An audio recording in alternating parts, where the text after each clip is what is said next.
টাকা আছে, কিন্তু মার সেবা করার সুযোগ পাইনি। কি এটা? কি চাচা? দলিল। কিসের দলিল?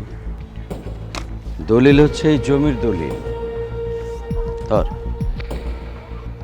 এই জমিটা আজ থেকে ট্রাস্টি বোর্ডের হাতে দিয়ে দিলাম। ট্রাস্টি বোর্ড এটা দেখাশোনা করবে, রক্ষণাবেক্ষণ করবে। অবশ্য এখানে তোর একটা চাকরির ব্যবস্থা হয়েছে, আর তোকে রিক্সা চালাতে হবে না।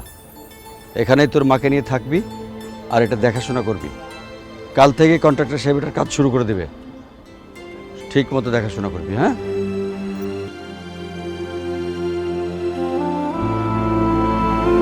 শোন, আমার অনেক টাকা আছে, কিন্তু মার সেবা করার সুযোগ পাইনি।